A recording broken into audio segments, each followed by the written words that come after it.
Subscribe first, okay? If you don't subscribe, I will send an Antigonus doll to your house. I forgot, you also have to press like, share, and comment, okay? Don't forget. Melapor ke polisi? Ulang Force Wall dengan nada terkejut. Bagi para Beyonder, membuat laporan ke polisi seolah berasal dari dunia lain. Sio berjalan mondar-mandir sambil menarik rambut pirangnya yang kasar. Tempat kematian Darkholme itu mengerikan dan menyeramkan. Selama polisi tidak buta, mereka pasti akan menyerahkan kasus itu kepada Mandated Punishers, atau Nighthawks, Machinery Hive Mind, atau Departemen Khusus Militer. Kalau itu terjadi, kita bisa menyebarkan lebih banyak informasi dan memberitahu mereka bahwa si pembunuh adalah Kilangos. Pada saat itu, seluruh kota akan memburunya. Tujuan kita hanya mencari Kilangos, bukan menangkapnya. Dengan adanya bantuan dari begitu banyak Beyonder, semuanya akan jadi jauh lebih sederhana dan aman. Begitu Kilangos panik dan membuat kesalahan, itu akan menjadi kesempatan kita untuk mengklaim hadiah buruan. Maksudku adalah menemukan jejak keberadaannya. Sio terkekeh hambar, lalu menatap Force yang tampak kaget. Apakah kau mengira satu-satunya cara yang kukenal untuk menyelesaikan masalah adalah dengan menerjang langsung? Perbedaan antara kita dan Kilangos sebesar Teluk Desi.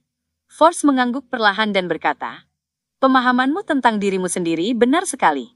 Kau sudah terlalu sering melakukan hal-hal serupa. Karena itulah kerugian yang kau derita cukup untuk membuatmu naik ke sekuens 8.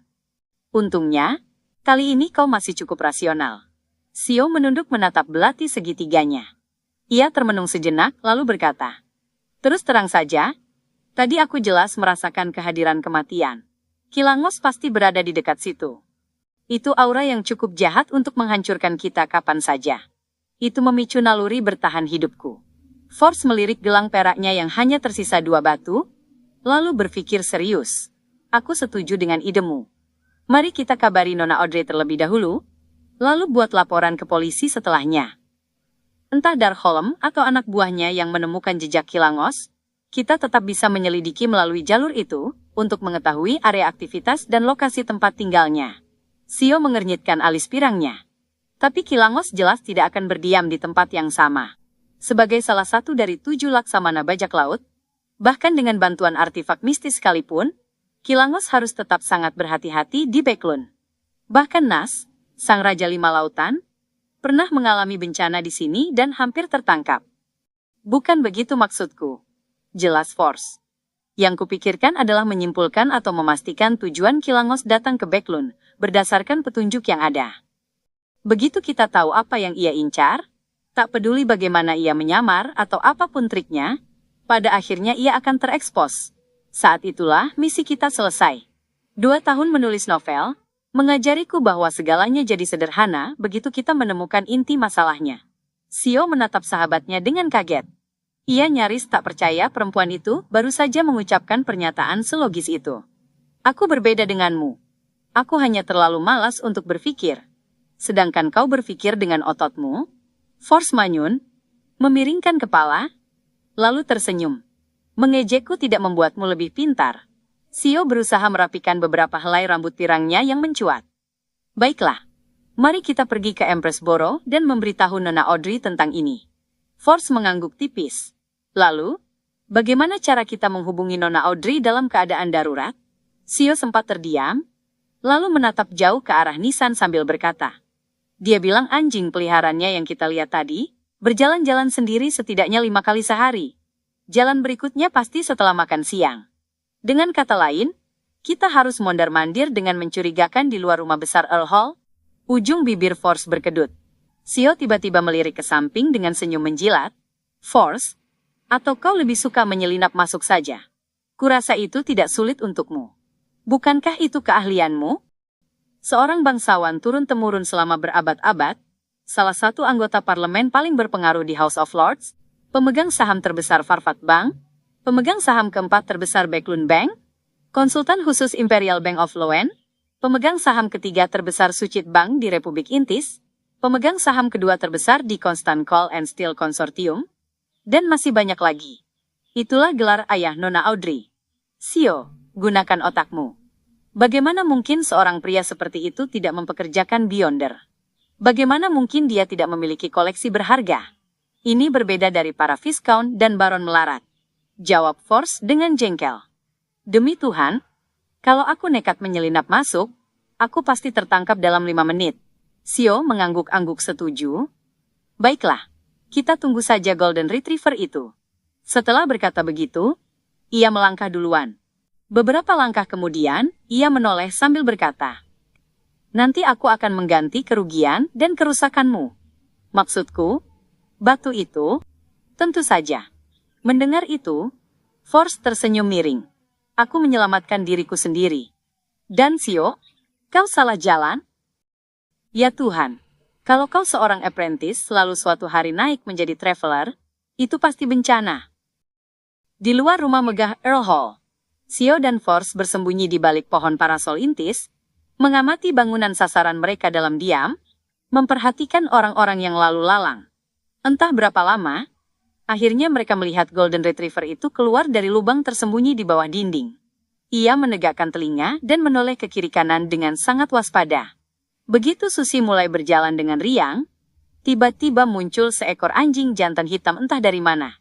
Ia mendekati Susi dengan genit, berlarian mengitari sang Golden Retriever. Baru kali ini, aku melihat anjing menunjukkan reaksi begitu manusiawi. Betapa ia membenci anjing hitam itu. Gumam Sio. Dari tatapan dan ekspresi wajah Susi, ia bisa jelas melihat rasa muak itu. Force tersenyum. Persis seperti bertemu seorang cabul yang menjijikkan dan terus menempel.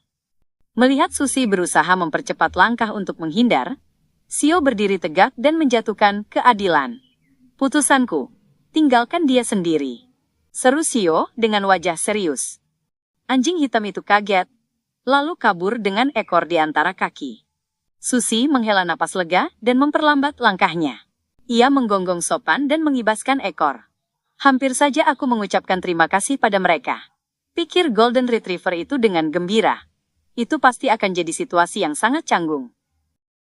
Alunan musik lembut perlahan berhenti, ketika Audrey menerima laporan terbaru dari Sio dan Force. Ia membaca dengan dahi berkerut, lalu menutup piano, berdiri anggun, dan berjalan mondar-mandir di ruang musiknya, sambil mempertimbangkan langkah selanjutnya. Kilangos adalah pria yang sangat berbahaya. Jika Sio dan Force terus menyelidikinya, mereka mungkin celaka. Bahkan bisa membongkar identitasku.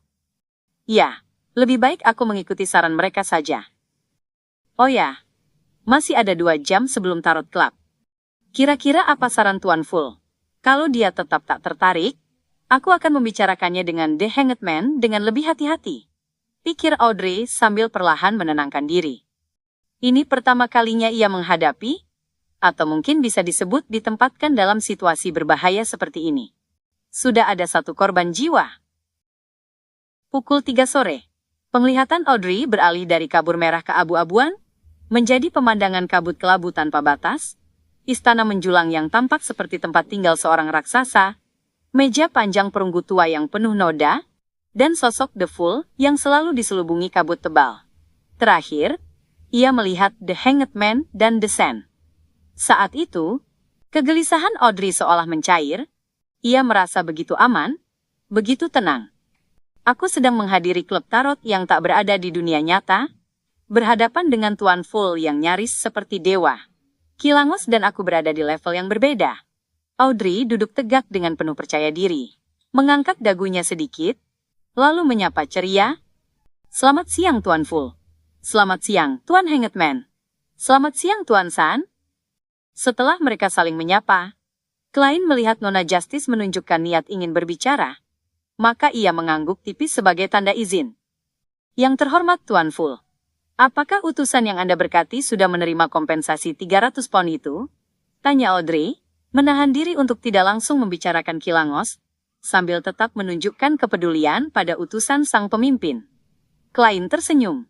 "Aku tidak terlalu memperhatikan soal itu.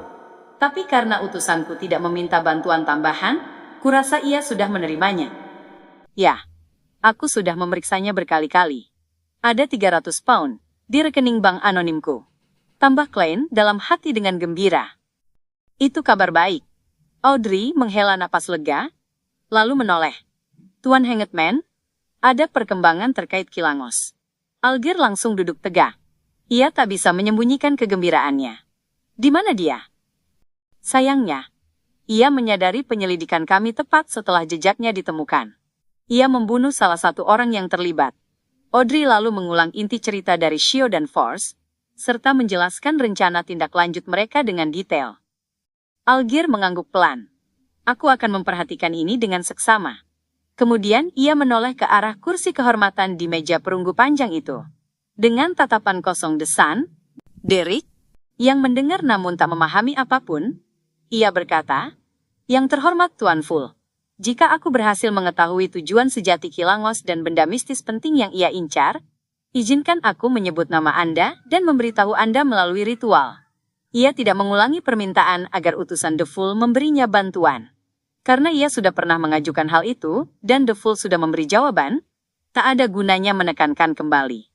Kalau dipaksa, bisa saja malah menyinggung sang dewa. Karena itu, Algir menegaskan niatnya hanya untuk melaporkan temuannya. Kalau imbalannya cukup besar, ia yakin utusan Tuan Full pasti akan muncul. Bisa begitu? Audrey terbelalak. Seharusnya aku juga meminta hak untuk melapor. Dengan begitu, mungkin aku bisa sesekali mendapat bimbingan dari Tuan Full. Pikirnya menyesal. Di bawah tatapan semua orang, Klein bersandar di kursinya dan mengangguk pelan. Ia menjawab dengan tenang, "Silakan." Algir menghela napas lega ketika mendengar jawaban dari The Full. Ia menundukkan kepala dan dengan rendah hati berkata, "Mohon izinkan saya berterima kasih terlebih dahulu. Itu karena aku juga penasaran. Penasaran dengan benda yang dicari Kilangos. Aku ingin tahu, benda macam apa yang bisa membuat seorang sekuen 6, Wayne Blast, memiliki kekuatan setara sekuen 4. Aku juga ingin tahu, apa yang akan dilakukan seorang laksamana bajak laut di Backlund." Klein tersenyum, tetap menjaga sikap misteriusnya. "Bukannya aku sudah berjanji akan memberikan bantuan setelah mendengar doa kalian?" Ia menekankan hal itu dalam hati. Namun kini, ia jauh lebih percaya diri daripada sebelumnya. Ia sudah benar-benar memiliki sekutu, ditambah lagi dengan kehadiran misterius Tuan Azik yang saat ini berada di Backlund. Jika benar-benar terpaksa, Klein bersedia menggunakan peluit tembaga untuk meminta bantuan Azik. Tentu saja, ia sama sekali tidak akan menyebut klub tarot. Ia mungkin akan bilang mendapat informasi dari sumber acak. Namun, masih ada dua masalah yang tersisa dalam hal ini. Pertama, hubungan Klein dengan Azik sebatas kerjasama. Bukan berarti Azik pasti mau membantu, kecuali ia memang tertarik pada apa yang dilakukan Kilangos atau pada benda mistis yang tengah ia cari. Kedua, Klein tidak yakin seberapa kuat sebenarnya Azik.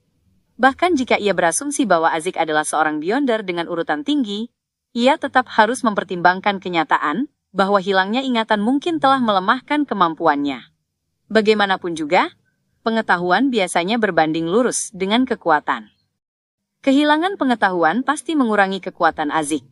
Kalau begitu, Klein tidak bisa menjamin Azik mampu menghadapi Kilangos, terutama karena pria itu memegang Creeping Hunger. Ia khawatir justru akan menjerumuskan Azik ke dalam bahaya, sehingga ia enggan merepotkannya kecuali benar-benar terpaksa. Sekarang kalau dipikir-pikir, utusan mengerikan milik Tuan Azik itu bisa dipanggil dengan peluit perunggu. Tidak, makhluk itu sama sekali tidak terlihat seperti seorang utusan. Lebih pantas disebut bos jahat. Jadi, sekalipun Tuan Azik tidak bisa mengalahkan Kilangos yang diperkuat Creeping Hunger, ia pasti bisa melindungi dirinya sendiri, bahkan masih cukup kuat untuk menyelamatkan The Hanged Man, Nona Justice, dan rekan-rekannya. Klein bergeser posisi sambil berpikir, tetap bersandar di kursi. Ia menyilangkan kaki kanan di atas kaki kirinya. The Hanged Man, Algir, kembali menatap The Full dan berkata, "Aku akan segera menerima sejumlah halaman dari buku harian Kaisar Rosel. Aku yakin bisa menyerahkannya kepada Anda pada pertemuan berikutnya, atau satu pertemuan setelahnya." Menurut pengaturan Gereja Storm, Pelabuhan Pritz berada di bawah yurisdiksi Keuskupan Backlund. Karena itu, Algir bisa memasuki ibu kota dan menunggu wakil Laksamana Badai, Kilangos, muncul dengan dalih melaporkan perjalanan sebelumnya. Dahulu, Backlund adalah markas besar Gereja Storm, hingga akhir zaman sebelumnya. Hanya setelah berdirinya kerajaan Loen, altar sucinya dipindahkan ke Pulau Pasu. Meskipun begitu, kedudukan gereja Storm di Backland tetap hanya satu tingkat di bawah markas besar dari 7 gereja agung. Bisa dibayangkan betapa banyak informasi yang dimiliki gereja Badai. Dalam kondisi seperti ini, Alger yakin ia bisa mengumpulkan halaman-halaman buku harian Kaisar Rosel atas nama penelitian.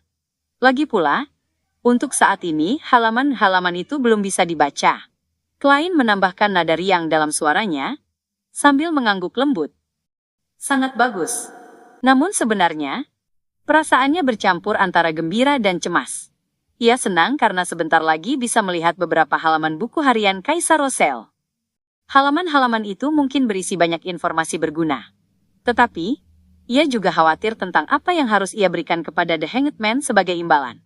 Bagaimanapun juga, belum ada yang tahu apakah The Hanged Man akan tertarik pada isi buku harian itu, atau apakah isinya cukup berharga.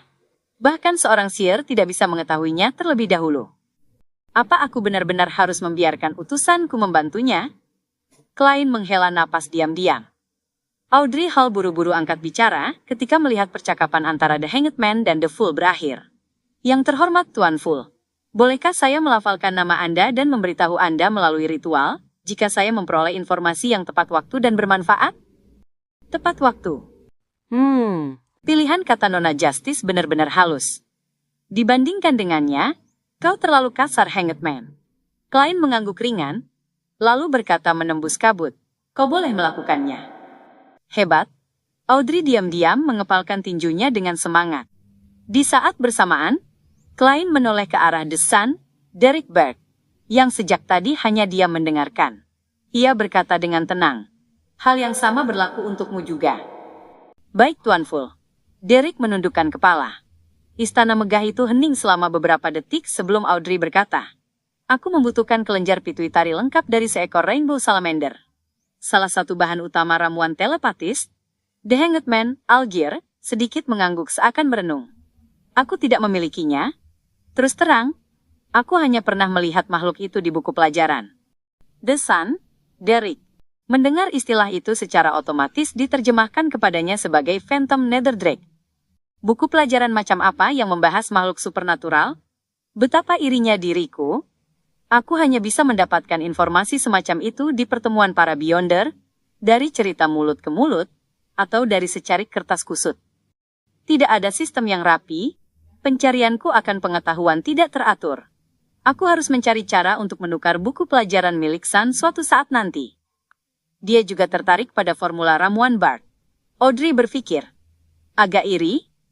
Saat itu, Alger menoleh sebentar ke arah The Fool, lalu mengalihkan pandangannya. Ia menatap lawan bicaranya dan berkata sambil berpikir, mungkin aku punya cara mendapatkan kelenjar pituitari lengkap dari Rainbow Salamander. Tanpa memberi Audrey kesempatan bicara, ia menambahkan, tapi syaratnya Kilangos harus ditemukan terlebih dahulu. Saat itu, kelenjar pituitari Rainbow Salamander bisa dianggap sebagai kompensasi tambahan dariku. Nona Justice, mungkin kau belum tahu, makhluk ini hampir punah, dan hanya bisa ditemukan di pulau-pulau primitif di Laut Kabut, Laut Mengamuk, atau Laut Sonia. Tidak banyak orang yang tahu koordinat pulau-pulau itu.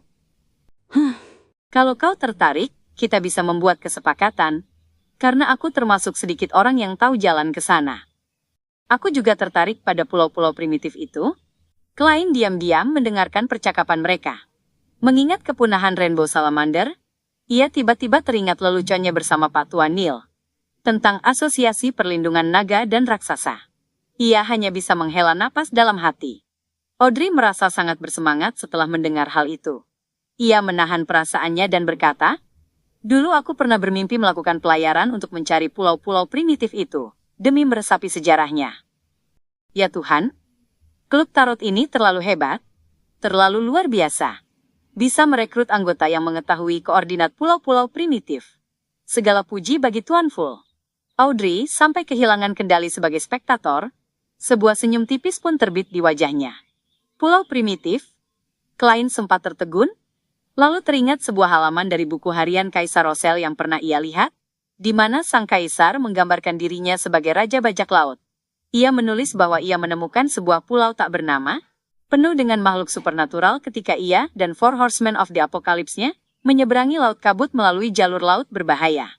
Mungkinkah itu yang dimaksud sebagai pulau primitif? Sayang sekali, Sang Kaisar Agung tidak mencantumkan koordinatnya di buku harian itu.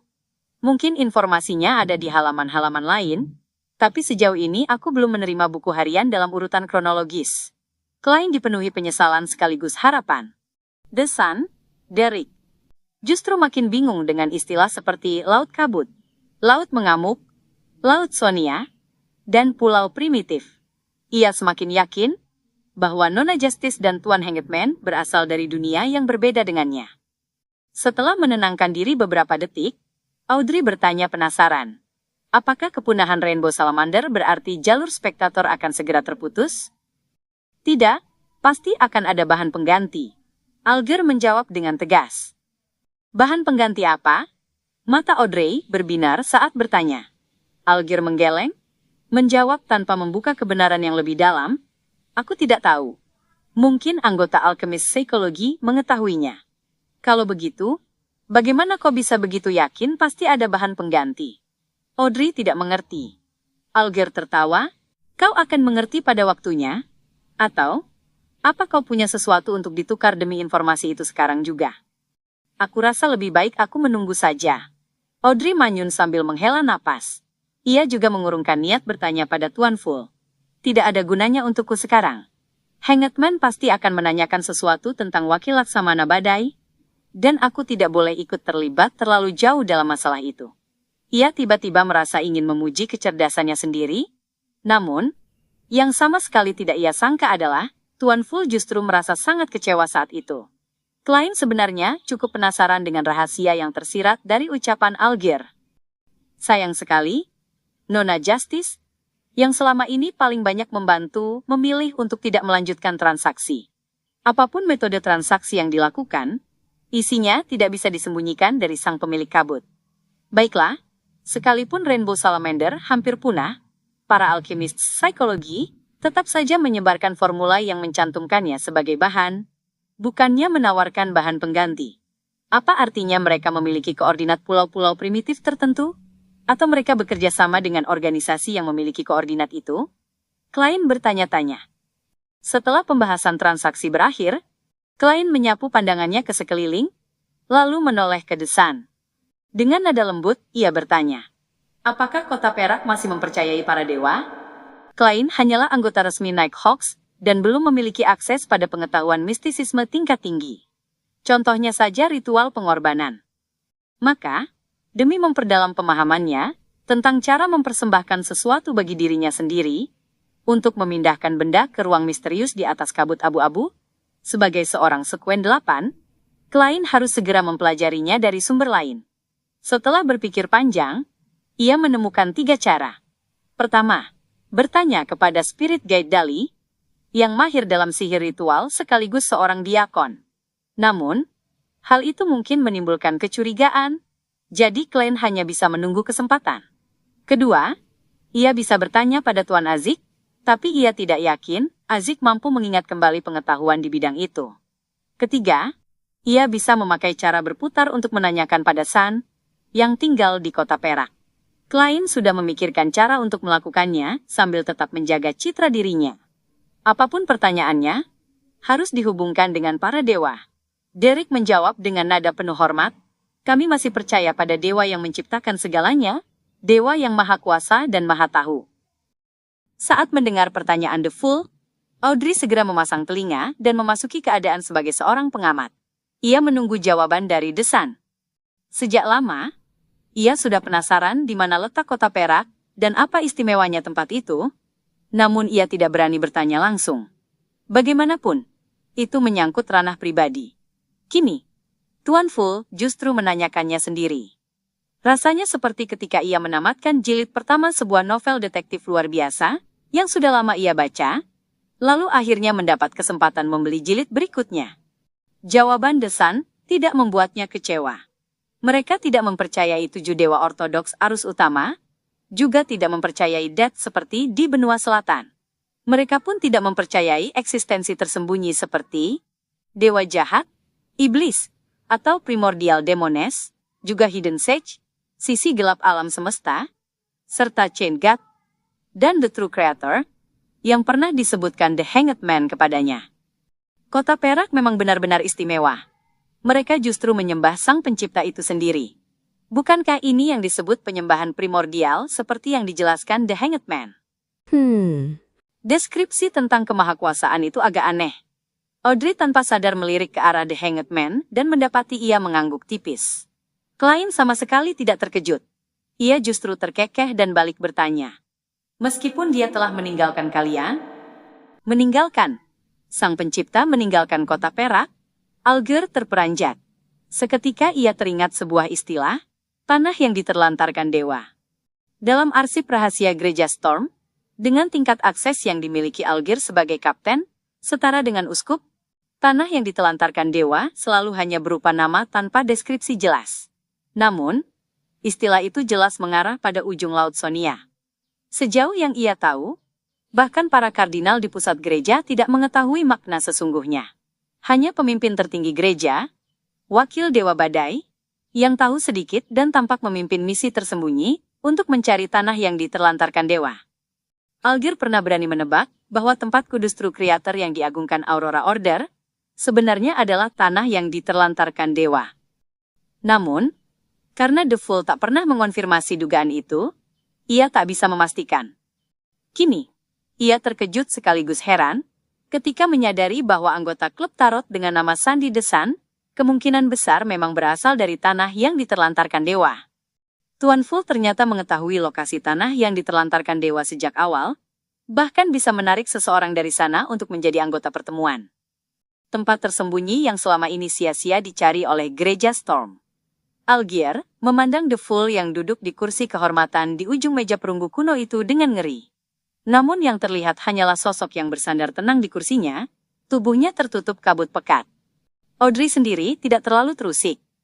Satu-satunya momen ia mendengar istilah tanah yang diterlantarkan dewa hanyalah dari pertanyaan The Hanged Man, jadi ia tak merasa itu penting. Kota perak memiliki legenda tentang ditinggalkan sang pencipta. Sepertinya Tuan Hanged Man sangat terpengaruh oleh hal ini. Apa yang membuatnya begitu terkejut sekaligus takut? Audrey mengangguk dalam kebingungan, sambil mengingat detail momen tadi. Ya, kami percaya suatu hari nanti kami akan kembali mendapat kasih karunia dewa. Mungkin, itu akan terjadi pada hari matahari kembali terbit. Jawab Derek Burke dengan nada ragu. Dulu kami diperintah keluarga kerajaan para raksasa, dan kami menyembah Raja Raksasa Aurmir. Kemudian, kami diselamatkan oleh dewa, dan kami tak akan pernah mengkhianatinya lagi. Diperintah keluarga kerajaan raksasa. Itu memang kuno sekali, tapi rasanya tidak sepenuhnya cocok. Alger yang merasa menemukan petunjuk, tiba-tiba teringat pada uraian tentang zaman kedua, dalam bab tersembunyi kitab Badai. Zaman kedua juga dikenal sebagai zaman kegelapan umat manusia. Saat itu, langit, lautan, dan daratan dikuasai naga, raksasa, elf, mutan, iblis, phoenix, serigala iblis, dan roh kematian. Namun, akhirnya Lord of Storm, Eternal Blazing Sun, serta God of Knowledge and Wisdom, memimpin umat manusia untuk menaklukkan makhluk-makhluk supranatural itu dan mengawali zaman ketiga, era gemilang, yang kemudian dikenal sebagai bencana besar. Raja Raksasa Aurmir. Klein mengulang nama itu dalam hati. Dalam berbagai legenda dan mitos, ia disebut sebagai eksistensi agung setara dengan para dewa. Bahkan kini masih ada tempat-tempat yang menyembahnya. Anggur-anggur paling terkenal sekaligus termahal di Republik Intis pun dinamai dengan namanya. Konon, Raja Raksasa itu amat menyukai anggur merah yang menyerupai darah. Mengingat gereja God of War menguasai jalur lengkap warrior yang dulunya milik para raksasa, mungkinkah Aurmir sebenarnya God of War kuno? Klein menduga. Ia mengangguk kecil, namun tak menelusuri lebih jauh. Dengan tenang ia bertanya, apakah kalian masih mempersembahkan pengorbanan untuknya? Ya, kami masih melakukannya, tapi sejak hari kami ditinggalkan, tak pernah ada jawaban. Suara Derek mengandung kepedihan yang tak disembunyikan. Klein bersandar santai di kursinya. Ia menyipitkan mata dan berkata, jelaskan dengan rinci proses ritual persembahan kalian. Apakah Tuan Full ingin mencari tahu alasan kota perak ditinggalkan? Atau ingin memastikan apakah sang pencipta masih ada? Alger bergidik, tubuhnya bergetar. Bukan hanya takut, ia juga bersemangat. Ia merasa seolah diberi kesempatan mengintip rahasia di balik para dewa. Perasaan itu membuatnya seakan naik ke tingkat yang lebih tinggi. Aku mengejar kekuatan, kekuasaan. Bukankah semua ini demi merasakan hal seperti ini? Alger bersandar, mendongakkan kepala, dan larut dalam pikirannya. Keadaan mental Tuan Hangman tampaknya tidak normal. Audrey menatapnya dengan iba. Kini ia sadar, mungkin ada rahasia besar di balik percakapan antara Tuan Full dan The Sun, hingga membuat The Hangman kehilangan kendali diri. Setelah urusan Kilangos selesai, aku akan membayar harga untuk mengetahui apa yang dipelajari Tuan Hangman hari ini. Semoga ia bersedia. Audrey menimbang penuh antisipasi, meski juga agak khawatir. Derek tidak menyadari beratnya makna jawaban yang ia lontarkan. Ia menjelaskan polos, kami membangun altar megah dengan simbol dewa di atasnya. Setiap kali panen raya rumput berwajah hitam, kami mengadakan ritual persembahan. Kami menggunakan monster yang ditangkap dari kegelapan sebagai korban. Setelah melantunkan gelar kehormatan dewa, serta doa-doa yang diperlukan, kami menari untuknya lalu membunuh monster itu, agar spiritualitas dan darah tercemar mereka membasuh altar. Bila tidak ada monster yang tertangkap, kami menggunakan seorang pendosa dari lantai terdalam penjara kota perak sebagai gantinya. Kemudian, panen pertama, rumput berwajah hitam diolah menjadi makanan dan disajikan di hadapan dewa. Terakhir, kami menyanyikan pujian bersama-sama dan menutup ritual. Aku sendiri berencana mempersembahkan korban untuk diriku. Bedanya, aku tak terikat waktu, altar bisa sederhana. Yang terpenting adalah membuka saluran dengan bantuan spiritualitas monster atau darah yang mengandung kekuatan Beyonder agar persembahan tersampaikan. Tentu, itu dengan asumsi akan ada jawaban. Betapa mewahnya ritual mereka? Klien menganalisis tiap langkah dengan pengetahuan mistiknya sebelum akhirnya bertanya. Doa apa yang kalian lantunkan? Bahasa apa yang digunakan? Derek, yang berharap mendapat petunjuk untuk melepaskan kutukan, mengingat dengan saksama lalu menjawab. Kami menggunakan bahasa Jotun, bahasa umum kami. Doa kami berbunyi, para pengikut setiamu memohon perhatianmu. Kami memohon engkau menerima persembahan ini. Kami memohon engkau membuka gerbang menuju kerajaanmu. Klien mendengarkan dalam diam. Kabut pekat di sekelilingnya berputar perlahan. Ia mengangguk seolah merenung, lalu tetap bungkam.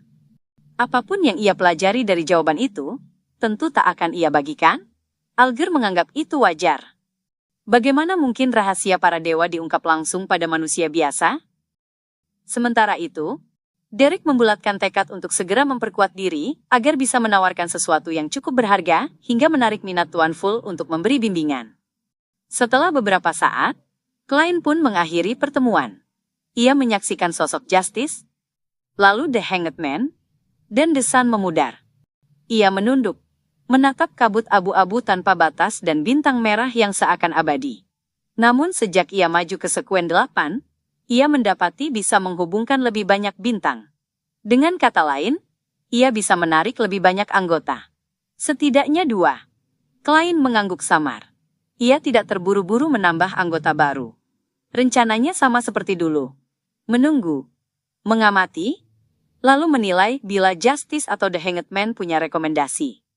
Apa yang kulihat terakhir kali adalah saat The Sun berdoa. Ada bola kristal di depannya, tapi sejak aku menariknya ke dunia di atas kabut abu-abu, bola itu tak pernah muncul lagi. Apakah syarat menarik seseorang lewat bintang merah memang berkaitan dengan kepemilikan benda khusus? Atau setiap bintang merah berhubungan dengan suatu benda nyata, yang ketika tersambung akan kembali terbawa ke dunia di atas kabut? Apa Miss Justice dan The Hangman juga begitu? Baiklah, anggap saja demikian. Kalau begitu, bila seseorang tanpa benda khusus itu membaca, The Full yang bukan berasal dari era ini, penguasa misterius di atas kabut abu-abu, Raja kuning dan hitam yang menguasai keberuntungan, dan membiarkanku mendengar doa mereka, mungkinkah aku bisa menarik mereka juga? Aku bisa mencobanya nanti? Klien tidak berlama-lama. Ia membungkus dirinya dengan spiritualitas, merangsang penurunan, lalu meninggalkan istana megah, meja kuno, dan 22 kursi tinggi yang tetap kokoh di atas kabut abu-abu. Kini ia telah menguasai kekuatan berlebih ramuan clown, sekaligus menyingkirkan efek negatifnya. Karena itu, ia ingin mencoba ritual untuk memanggil dirinya sendiri. Aku penasaran, kali ini aku akan memanggil apa? Pikir Klein. Antara cemas dan penuh antisipasi, saat ia jatuh menembus jeritan gila yang bergema.